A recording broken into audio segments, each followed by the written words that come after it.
Number 4. When I was in grade school, my family lived in a house that sat directly across from the school I attended. However, there was about a half a mile of wooded area between them. I was allowed to walk to and from school because it was so straightforward. My mother informed me that she and her siblings walked through the woods to school when they were younger, so it felt like a natural and safe thing for her. I loved the excitement of being able to walk to school all on my own, and I felt pretty at home in the woods, as I had been raised around them.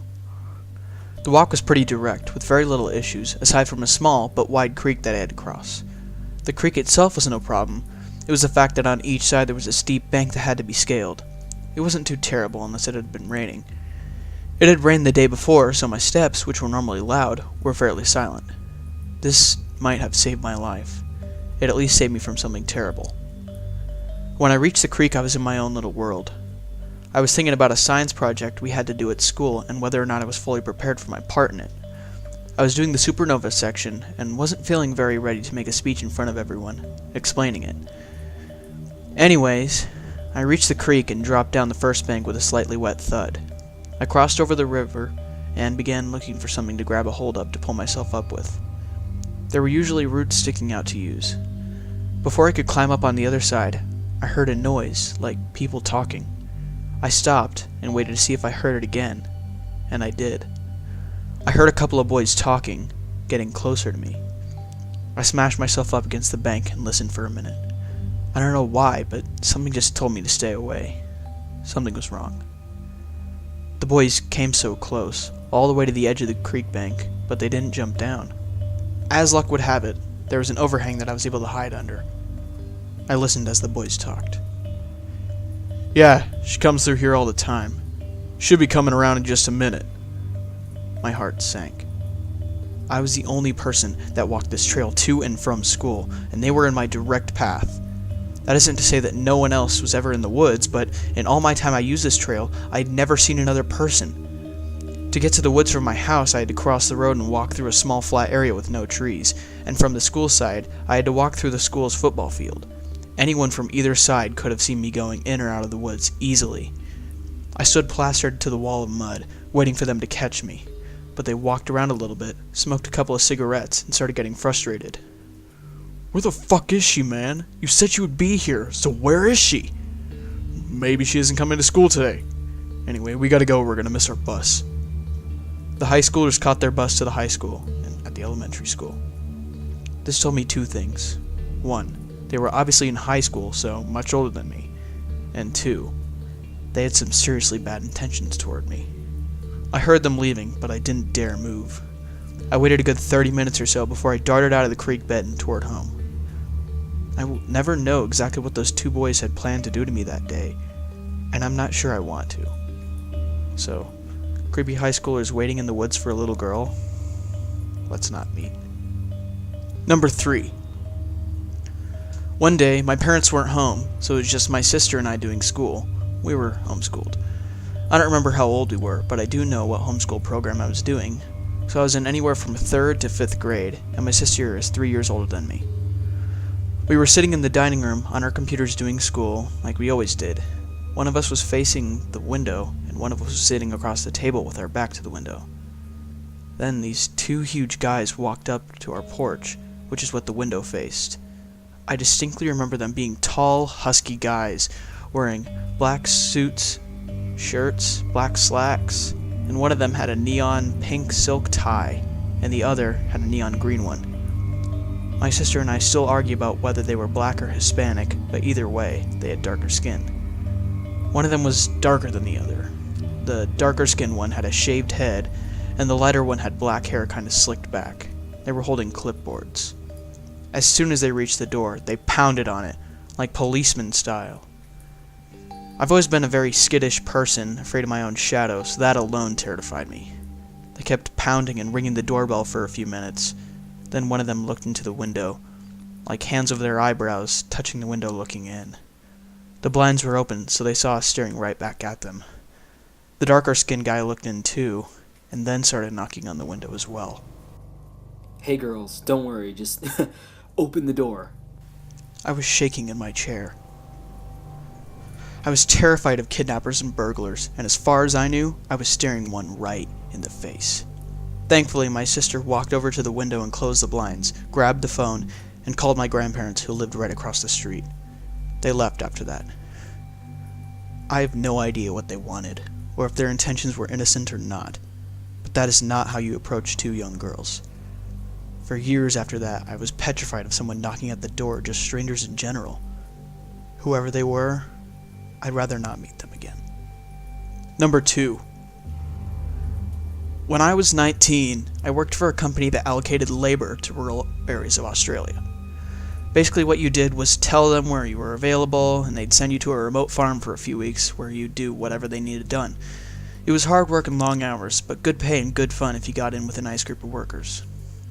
When this occurred, I was working on a large property. I was told it covered roughly the same landmass as the state of Maryland, around 9 hours from city, and the property itself was about 40 minutes from the nearest town.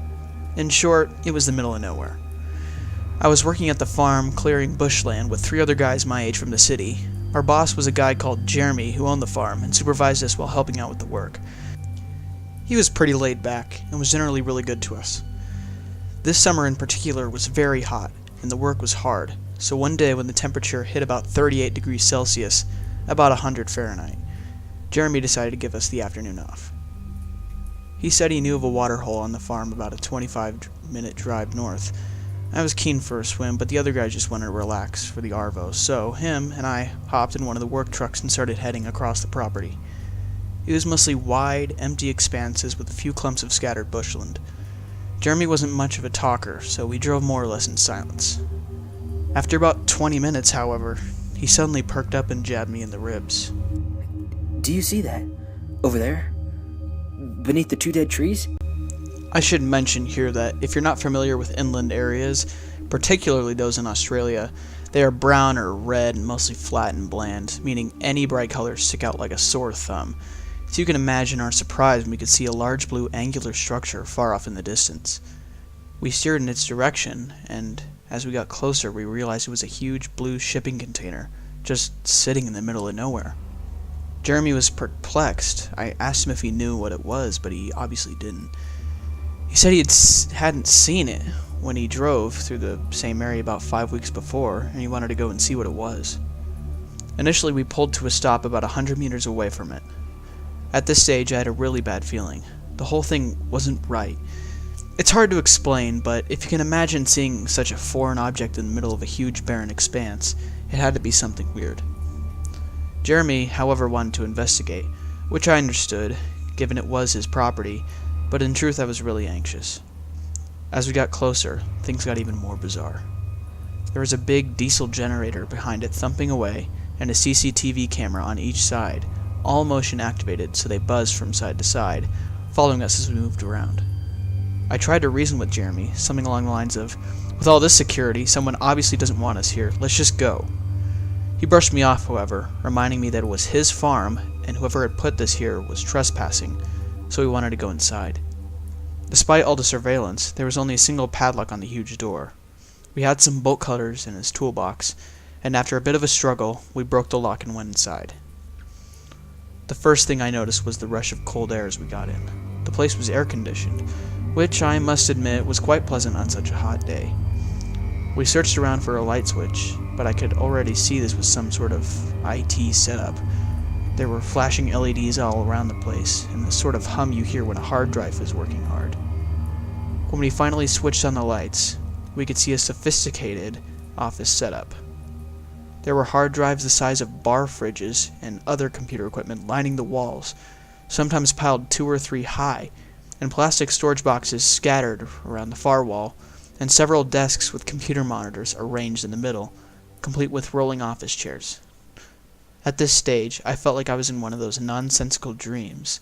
This made absolutely no sense. We wandered to the middle and sat down at the desks to see if the computers could give us any idea of what the hell was going on here. My heart was racing, and I just wanted to bolt. We had been seen by the CCTV, so if anyone was monitoring, they already knew we were here. Jeremy, on the other, was adamant that we had to get to the bottom of this, so I put on a brave face and started looking through the computer.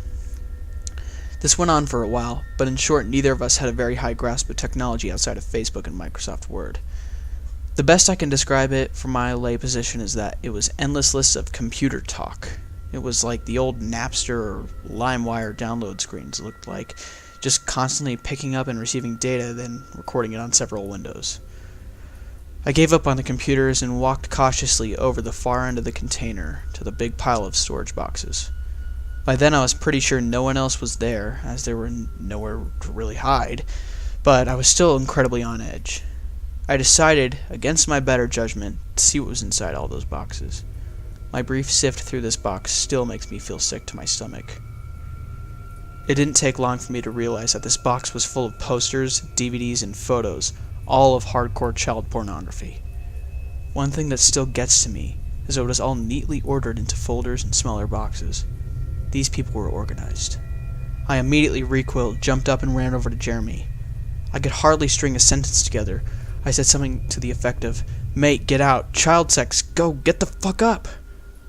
I dragged him out, composed myself, and managed to explain what I saw. We jumped up to the truck and sped back to the house. The farm had no mobile phone reception, and we hadn't bought the satellite phone so we could get back to the landline to call the police.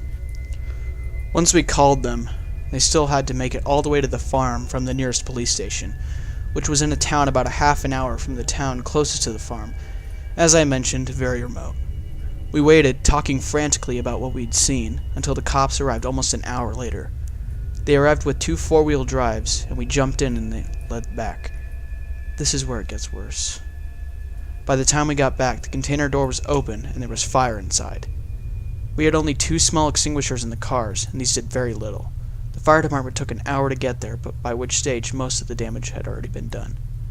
An arson report by the federal police found almost no evidence of the computer equipment described, and only traces of paper and cardboard. This means that whoever ran it knew we were there and had time to come and remove most of it and get away. There were various ways to get off the property, and the landmass was huge, so there was no real way to tail them. Since the police hadn't taken us all too seriously in the first instance, probably due to our poor explanation on the phone, aerial surveillance was also impossible by the time we had pieced it all together. I took a keen interest in following it up, but with no real evidence of who might be responsible, the investigation went cold. I've kept in contact with Jeremy, and the shipping container is still sitting there on the farm, as it's too expensive to move. I'll never forget what I saw in those boxes. Number 1. Around 2 years ago, I finally moved into a brand new house in a brand new building estate in Australia. I was one of the first to have a finished build in the area, and was elated to finally gain independence. The first few weeks went by as normal, and during that time, I'd often take walks alone with the dog in the afternoons and roam the surrounding estate area. All the roads around us had been partially completed, and all the other properties were marked out, but no other houses were built, excluding one that was directly opposite mine. The house looked finished, but there was no driveway laid yet, and from what I could gather, no one lived there. To the left of my house, roughly 100 meters away, was a field with a huge hill in it. I later found out that the whole area was council property. Not only was no one allowed to build up there, but the whole hill was basically a no-go zone. For whatever reason, the council just didn't want people on it, so the whole area was surrounded by a huge chain-link fence. The only other noticeable feature in the area was a small abandoned farmhouse with a shed a few kilometers down the road. I knew nothing about it, and often went walking there with the dog, as it gave me something mild to explore amongst the vast nothingness I was living around. The entire place was dilapidated and completely inhabitable, but it was still interesting nonetheless. About a month or 2 after moving in, I awoke one morning to the sound of a violin. It sounded extremely distant and quite haunting. I actually enjoyed it and assumed that the neighbors opposite me had finally moved in. Excited that I finally had some people to talk to, I peeked out the curtain and saw the house opposite mine was still as vacant as it ever was. I got dressed out, but by the time I managed to look outside, the violin had stopped. This happened roughly every second day for the next week. The violin would wake me up and then just disappear after about 45 seconds. I'd ignore it to the point where my curiosity simply got the better of me, and the next morning when I heard the violin playing again, I immediately jumped out of bed, threw on my dressing gown, and shot out the front door. I scoured the early morning surrounding, and there, up on the hill, was a figure playing a violin. It was barely light, but the person looked very tall from the distance I was at, and as they were playing, was doing what could only be described as a waltz-type walk, spinning slowly around in a circle as they played. I took my eyes off the person and walked over to pick up the morning paper, and in the 10 seconds that took me, I heard the violin stop. When I looked up, I noticed the figure was now standing still, and most likely looking in my direction. It was so dark, I couldn't make out, and more, we just both stood there for half a minute, not moving, before the creeps got the better of me, and I went back inside. After that morning, things started happening. On my walks, I began to notice footprints on the surrounding properties that weren't made by me, and that I'd never seen before, which I just assumed were from people walking up from the other housing areas down the road. I never awoke to the violin, but I swore I could hear someone walking on the street next to my bedroom window in the early mornings. However, I never saw anything. Other really general things as well, like random tools such as spades and rakes, laying around in the area, which I guess were left there by construction crews, none of which I ever saw. I'd start getting calls at work that would immediately hang up on me, and I also stopped walking up to the abandoned farmhouse, as the experience with the violin player had me a little shaken. One night, as I was heading to bed, I turned off the television in the living room and, again, could hear the faint sound of a violin playing. However, it sounded more muffled and rehearsed. I froze, and a cold chill flowed through me instantaneously. Considering that it was about midnight and not the usual time I'd hear it playing, I went to the front window and peeked out to see that there was a light in the house opposite mine. It was clearly a candle, as I could see the dim light flicker in the empty window, and the music sounded like it was coming from a record player. But in the 10 minutes I watched, I never saw any movement inside the house. I moved away from the window, sufficiently freaked out, and after another 5 minutes, I heard the music abruptly stop. I peeked out again to notice the light was now out. I never saw anyone. I began to become unsettled in the house, and would often invite friends over to hang out until late, but of course nothing would ever happen when someone else was with me. I never bothered to tell any of my friends, as without evidence, I figured they'd just give me shit about it, and I'd just be more agitated. But nothing compares to what happened next. In my living area, the desk sits right next to a small window, which looks out to the fence surrounding my property. The steel fence is literally an arm's length from the house, and about 6 feet tall, so I've always figured that, unlike most of the other windows, I'd never need to cover this one with a sheet or blanket because no one could ever see in. I usually had headphones on when I played, and I always had the lights off, for no other reason than I preferred to play games in the dark. One night when I was gaming, I got up and walked into the dark kitchen and got a beer out of the fridge. It was dead silent, excluding the faint sound coming out of my headphones. As I closed the fridge and turned around to face the desk, I saw directly out the window 2 very, very faint eyes. I didn't even catch on and immediately started walking back to the desk, fixated on the small glowing balls, and it wasn't until I had my nose almost pressed against the glass that I realized the 2 lights weren't lights at all. They were eyes. A set of eyes, sitting just above the fence line, staring wide open at me. They didn't blink. They didn't move. My entire body locked up. All I could do was simply stare back, as my brain was still comprehending that there was an actual person looking at me in the scariest way I could possibly ever imagine. I don't know what happened. Either my head kicked into gear or my muscles loosened, but my body automatically collapsed, and I fell to the floor, scurrying to hide against the wall away from the window. I could hear my heart beating through the carpet like a drum as I tried to lay as flat as possible, and as my mind was still processing the sheer severity of the situation, a violin started playing. That fucking violin, and the haunting tune it always emitted started up, except this time it was directly outside my window, and much louder than I'd ever heard it before. The lights were still off, and I wanted to get up and turn off the PC screen so I couldn't be seen, but my whole body just wasn't ready to cooperate. Not only was the sound of the instrument extraordinarily loud, but it sounded like it was being played with frustration. Notes missed frequently and the strings screeching. The pace of it was getting faster and faster, and by this time, my dog Jeb out in the backyard had picked up on the situation and registered an unfamiliar sound. It gave one solitary, deep bark. The violin instantly stopped, and the house was finally dead silent, excluding my headphones, which I could hear quietly working away.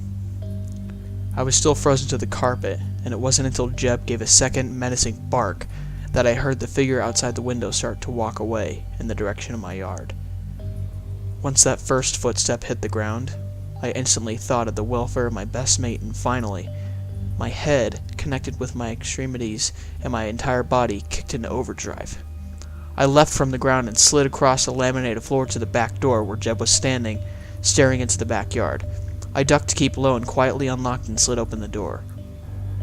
Usually doing so would notify Jeb that he was allowed inside, but when the door opened up, he didn't move an inch, and was completely fixated on the pitch-black backyard. Everything told me not to go outside, but there was no chance I was letting anything happen to my dog, and I moved out onto the alfresco, moved behind Jeb, put my hand under his collar, and attempted to back him towards the house. Jeb's a pure Labrador and weighs like a sack of sand, so when he doesn't want to move, it takes a sheer force to pull him in the direction you want him to go, and right now, Jeb wasn't going anywhere. I yanked at his scruff, and as I did, he emitted a bark like I've never heard before. A deep, bellowing, fuck you right off sound that elevated my nerves to an all-time high. We both just stood there, waiting for some form of reply, and I couldn't remember how long we both just froze there. But eventually, I heard footsteps from around the side of the house begin to walk away. But not a simple walk. Almost like whoever was doing it was slowly dancing in a circle. The footsteps keeping to a beat as I drifted away from the house into the distance. Once I couldn't hear anything, Jeb licked his lips, gave me a look, and wandered back inside. I followed, locked the door behind me, and spent the night reverting to my childlike self, hiding under my bed covers with my dog. I didn't sleep a wink. That was the last time I ever saw or heard the violin player. The following morning, when the sun finally came up, I called into work sick and called the police. They scoured the lot next to mine and found footprints in the dirt. However, there were so many there that it was impossible to tell whose were whose. The only description I could give to the officer was his height. He would have had to be over 6 feet to stare over that fence at me, but they explained that he could have also been standing on something, or on his toes. They also told me that he's never received a report of anyone playing a violin in the area, or anyone been in the fenced-off hill either. I essentially looked like an insane person, but the officers were very nice about the whole thing and offered to patrol the area for the next few nights, which helped put my mind at ease. Nothing else has happened since then. Over the next year or two, people finally started moving in, and I tell them all the story about the figure I saw, some of which still used to keep their children in line, which I found funny. One guy nicknamed the council lot Violin Hill, and the name has stuck around our street since then. I even spent a period of time scouring the depths of the internet for that violin tune I kept hearing, but could never find it. There were a few classical pieces that seemed reminiscent, but I've since thought that whatever tune was played must have been self-composed, which creeps me out even more. I'm still in the house, I still tell people the story, and I haven't changed my routine one bit, which has really helped me to block out the fear I experience. I game with the blinds closed now. Hey guys, Horror Cell here, and thank you very much for listening. I'd like to thank my friend Majestic for coming on and narrating some of the voices. Hope we can do some more collaborations in the future. If you like what you've seen here and you want to see more, click that like button. It helps a lot. If you want to see videos right when they come out, click that subscribe button and join the cellmates. But prepare yourself. You may just slip in to darkness.